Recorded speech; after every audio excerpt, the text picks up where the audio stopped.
my channel. Today, we are going to be jumping into part 2 of how to build your skincare routine. Now, this is a series, so if you haven't seen part 1, which is our first step about building your skincare routine with cleansing properly, moisturizing, and then sun protection, pause this video and go check that one out. I'll have it linked in the info card as well as the description box down below.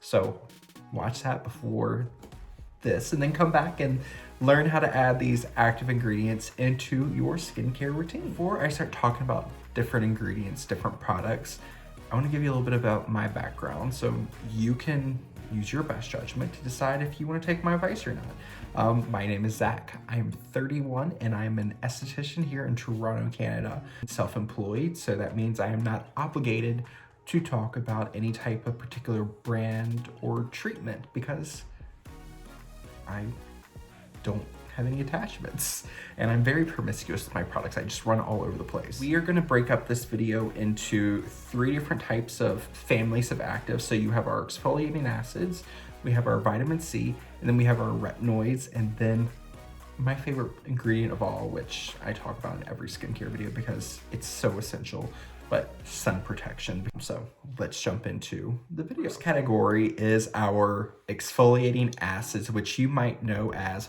polyhydroxy acids or PHAs, our alpha hydroxy acids or AHAs, and then our beta hydroxy acids, which are BHAs. Our alpha hydroxy acids and polyhydroxy acids, they tend to work on the surface of the skin.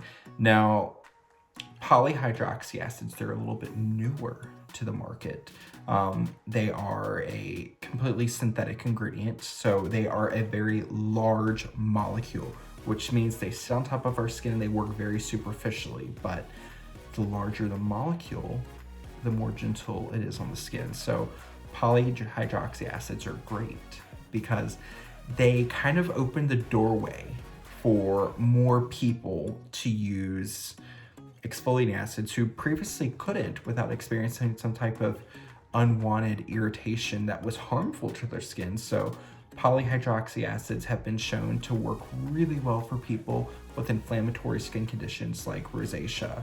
And they're also nice because you can use them in areas that tend to be a little bit more sensitive, which are areas like our neck, which compared to our face, it's a lot more vascular, so it's more likely to react to those more active ingredients that cause stimulation. So normally for like a lot of your strong active ingredients, using them on the neck is a big no-no, but with these polyhydroxy acids, they tend to be well tolerated around our neck and around the orbital area of the eye. So orbital eye is anything that surrounds kind of like the bulb. So they can work well in this area for treatment of something like milia. So milia are those like little keratin bumps, which look like little pearls almost under the skin around our like eyelid, under the eye, upper cheek. They can really happen anywhere on the face. Our polyhydroxy acids, I really love these 2 products. A Neutrogena Skin Bouncy Cleanser for dry, sensitive skin. And this is nice because this has a 2% polyhydroxy acid. So wash formulas are great because a wash treatment is normally on 30 seconds to a minute. Then you rinse it off, it goes down the drain. That means your contact time is very short. So your risk for kind of irritation from overstimulation from one of these active ingredients is much lower than a leave-on treatment, which is on until you wash it off. Polyhydroxy acid as a leave-on treatment, I'm loving this Inkey List PHA toner. So this one I really enjoy using kind of like on my neck as a little bit of exfoliation and also around my eyes, because like on my eyelids especially, I can be very, do I have any?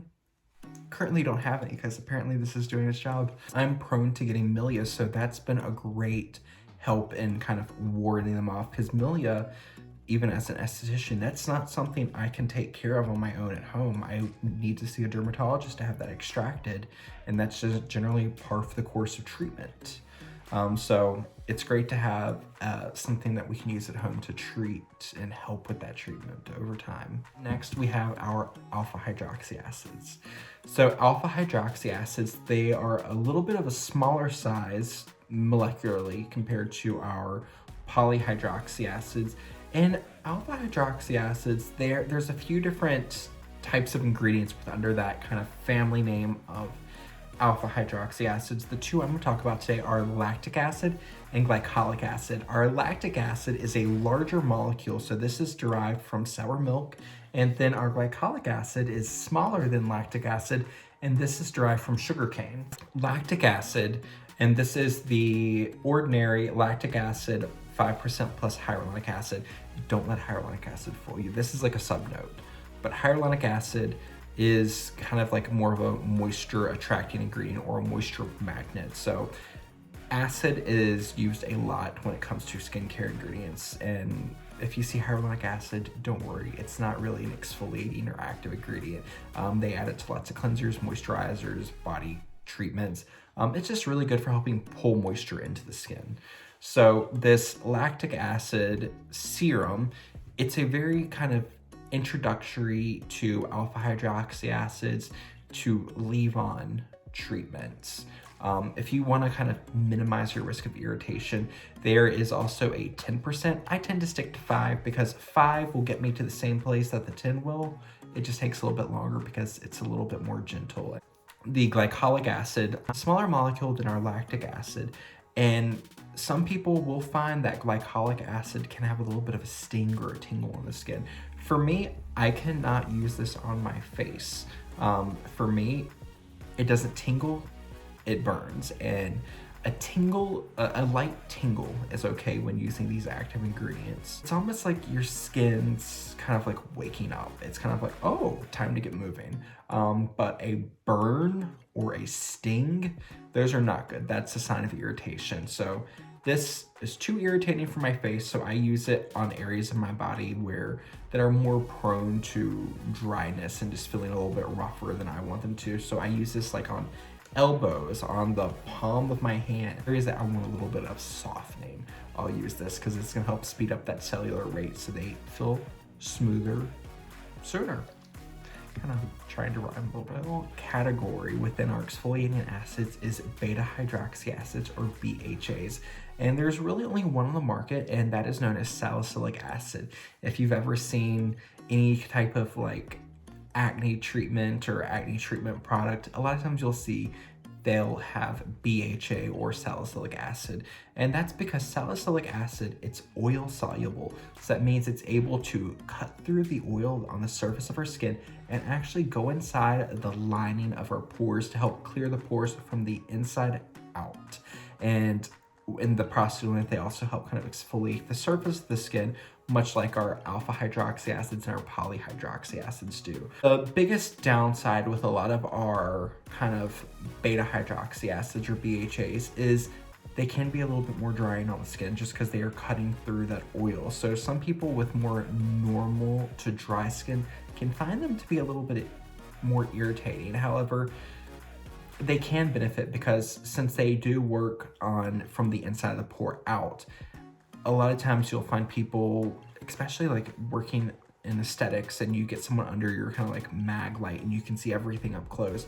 A lot of people still manage to get those like blackheads around the sides of the nose. So incorporating that beta hydroxy acid into your routine can kind of help clear those blocked pores and kind of keep you breakout free with long-term usage.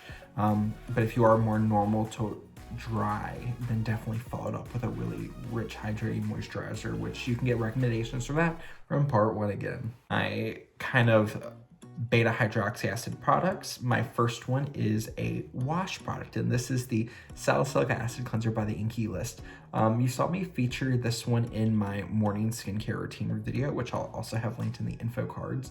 This is a really nice one because salicylic acid is really good for helping to lower the overall pH of our skin, which the lower pH allows our next category of active ingredients to work a little bit more efficiently. So I use this and I leave it on my skin for about 3 minutes. So I'll dampen my face, apply this almost like a mask. So I'll kind of put a little bit in my hands, emulsify it, and then spread it around my face, and then I'll go on and brush my teeth. My toothbrush has a 3-minute cycle on it, so I let the cleanser sit on for those 3 minutes so it can lower the pH. And I do that 2 to 3 mornings a week. It just really depends on how my skin's feeling and if I feel like I need that extra cleanse. But really nice one. I really enjoy that. Even though my skin's more on the normal to slightly oily side, I'm getting much less oily as I get older. But sometimes this cleanser can feel a little dry, and so I do follow this up with a rich moisturizer and the rest of my morning skincare routine. Our next product within our beta hydroxy family is going to be the Pixi Skintreat, and this is the Clarity Toner. So this does have the inclusion of salicylic acid. This is my second little bottle of this one. This one, you can't use all over the face. I didn't love it on my face. And what I've suggested it to other people for is, if you were someone who shaves or waxes, like I'm currently doing IPL treatments, and for IPL treatments, you have to shave the hair. And with me, I'm prone to getting like ingrown. So you can use this kind of like as I do on the body, kind of like on between your shaving. So use it for the days following up to when you're gonna shave, and then don't use it the day that you shave, but follow it up the next day. So this is going to help kind of clear away the dead skin that sits on the surface, and then to help clean the kind of yuckiness from the inside of the pores. So you're kind of combating the potential from those ingrown hairs at a twofold. So it's really nice one for this. And this one, I believe it's around the $20 mark here in Canada. So it's really nice. And I believe you can find Pixi products in the US at, I think at Target and Ulta. So it's a pretty accessible brand. The final beta hydroxy acid product I have to talk about is the CeraVe Renewing SA Cream. So SA stands for salicylic acid, and you saw me mention this in my winter skincare concern video, because this cream is really nice. So it's a very thick emollient cream, but it has that inclusion of salicylic acid. So I like this cream specifically for the body because you can apply like you would a normal body cream, but you're gonna get that added benefit of a little bit of exfoliation.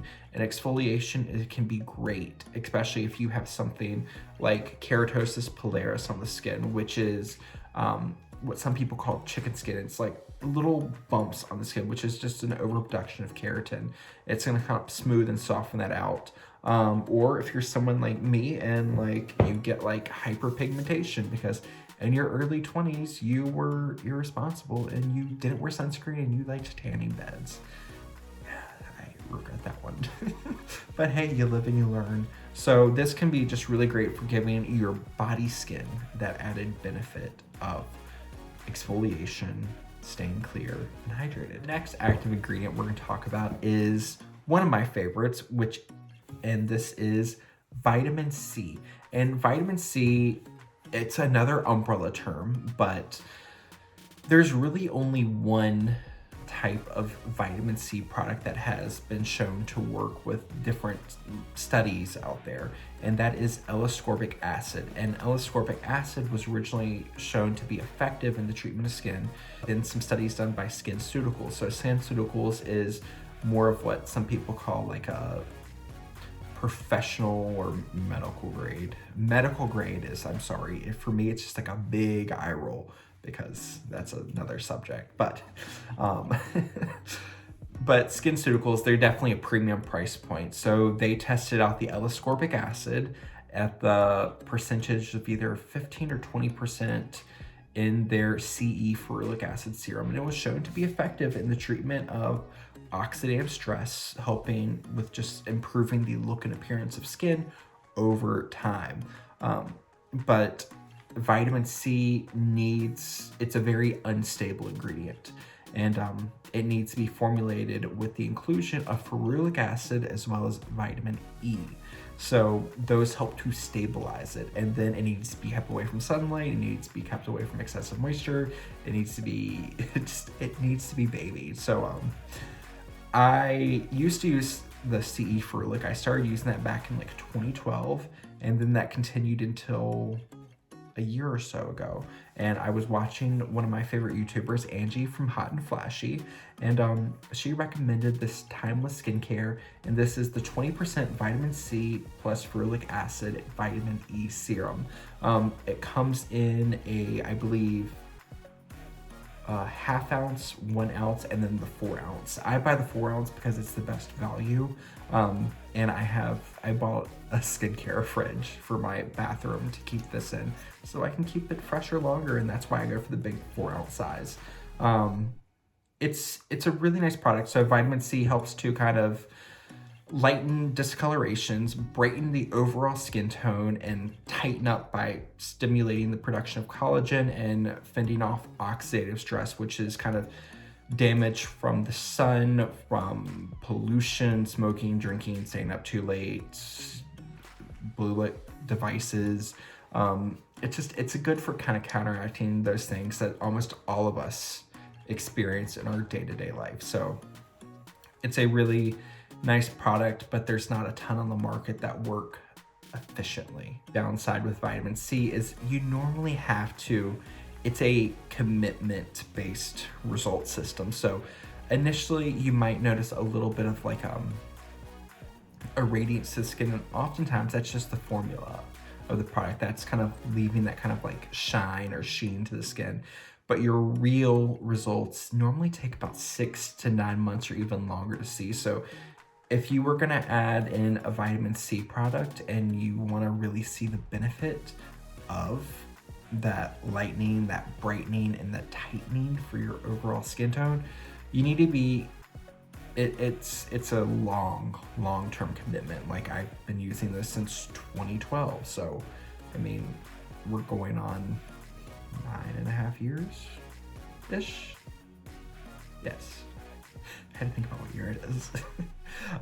So, I mean, I've been using this since 2012, and my skin, it had sun damage. I'm using this and my other products to treat it. So I don't jump around between products very often because you need to stay consistent with your products to get the most benefit from them. So that's my thing on vitamin C. Final category we are going to talk about within our active ingredients is our retinoids. So much like our acid exfoliators, like our vitamin C, now we have retinoids. They are all umbrella terms for other ingredients within that family. Retinoids, you'll have different ingredients in there, like you'll have retinoic acid, which is the purest form. Then you'll have like retinol palmitate, you'll have retinol, OL, you'll have retinal, OAL, retinol palmitate, you'll have that plant-derived ingredient bakuchiol.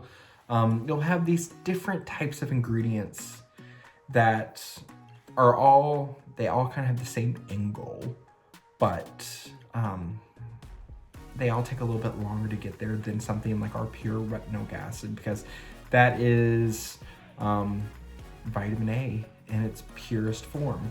So using our prescription-based products like this, they really help. So they were originally shown to help with the treatment of acne, but over time, they showed to have some anti-aging benefits. So it's kind of like the gold standard when you're looking at anti-aging ingredients. And right now here in Canada, as well as the US, it's only available by prescription, and not everyone can tolerate it. So for me, I was on one treatment. So I believe I was originally using, because there's also different vehicles. So I believe tretinoin comes in like a cream and a gel, and it's different percentages. I believe it's like 0.25, 0.5, and 0.1.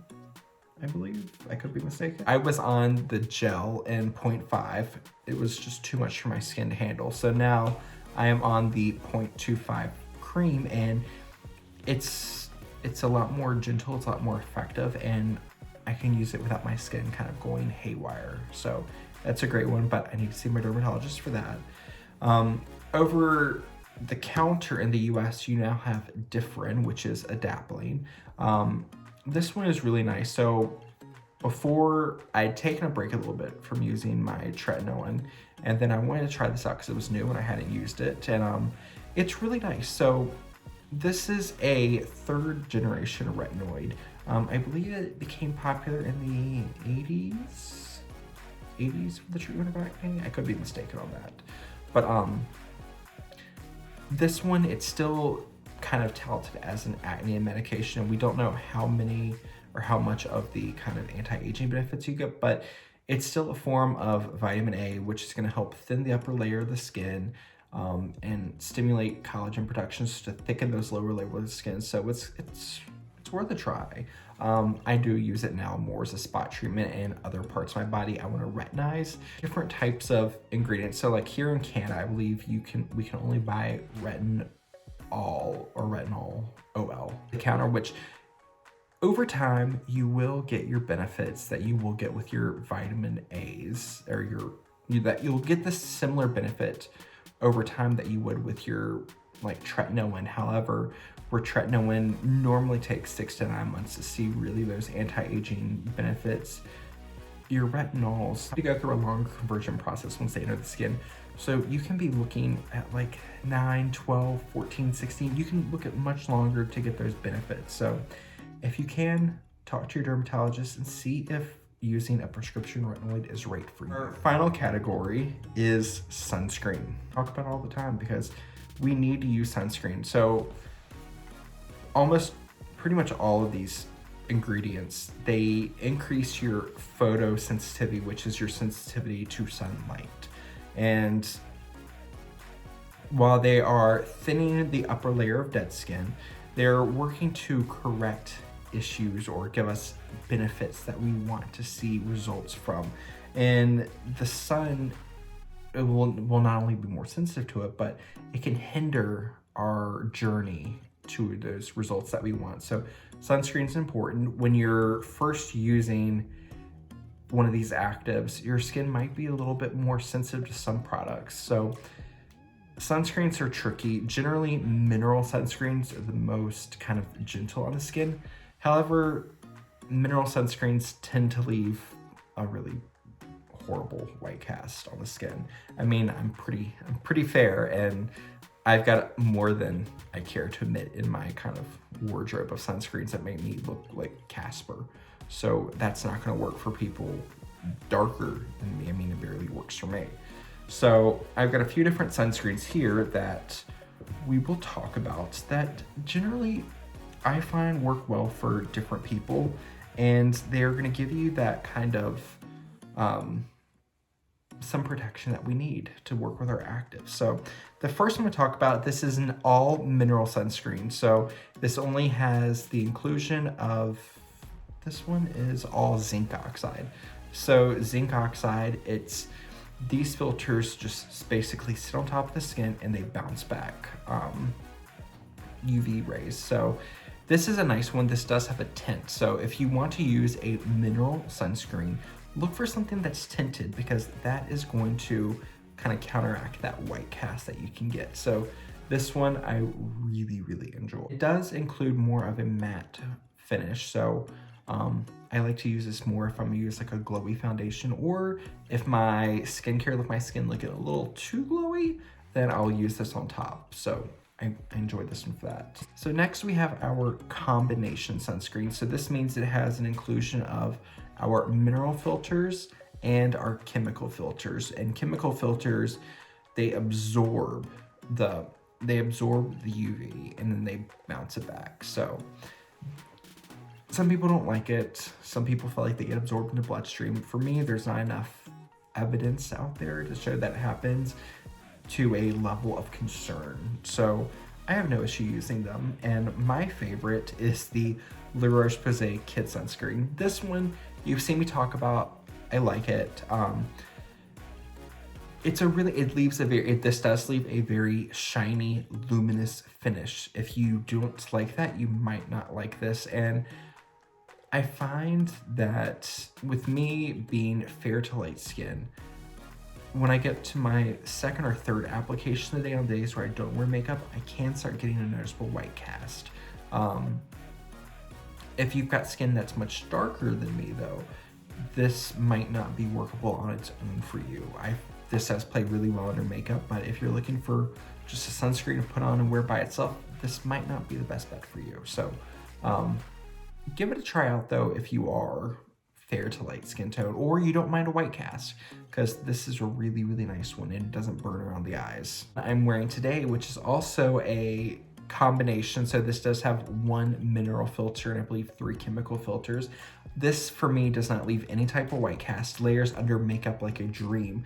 This is the Nessa UV Beauty Sunscreen SPF 50 PA 4+. Really, really nice one. This is from the Shiseido family, and I got this at a local kind of like Asian beauty store in my area, and it's really nice. I believe it retails around $50. It leaves a nice dewy, supple finish to the skin, but no white cast. This is a really, really nice one. This is an all chemical filter. Yes, this is a pure chemical sunscreen, and it does have a tint to it, and this is the Supergoop Glow Screen SPF 40. This is a really, really nice sunscreen if you have more light medium to medium tan sunscreen or skin tone, and you want a sunscreen that's going to give you a little bit of a radiance to it. This is really nice, and this works really well under foundations that are more matte. And I like to recommend how they work with makeup because my channel is equal skincare and makeup. So we need sunscreens that work with our makeup. You reapply your sunscreen on top of your makeup. I've talked before about loving to use kind of like sprays, but sometimes if it's windy, you might spray it, gets all over the place, or you don't always want to spray it in your hand, especially with what's going on in the world. It's not always the best thing to do is just put your hands all over your face. So I have been loving I've loved this for a few years, but this is the Dior Dream Skin Cushion Compact with an SPF 50.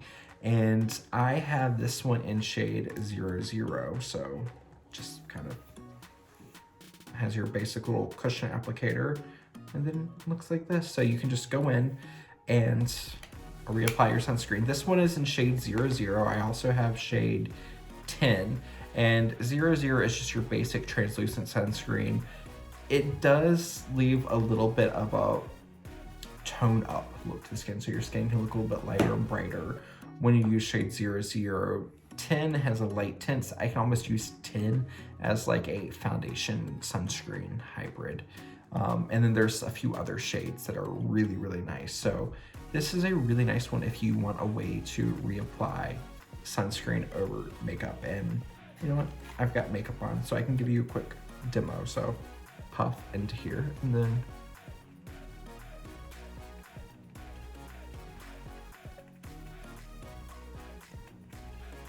normally I'll do this 3 or 4 times. So we just did our sunscreen reapplication. The end of part 2, how to build your skincare routine and add active ingredients to your skincare routine, as well as how to use sunscreen to maximize your results with these actives. All of the products I will have mentioned down below, as well as what I'm wearing, the makeup I have on, and then if you want links to all the shoppable links to all the products I mentioned, they will be over on my website, which is thezackdooley.com, which I'll have links down below. Thank you so much for watching, and share with me your favorite active ingredient products and why you love them down below in the comments, and maybe I'll give them a try out. If you enjoyed today's video, give it a thumbs up, give my channel a like if you haven't already, share it with a friend, and I would love to see you on the next one. Have a great day, you all. Bye.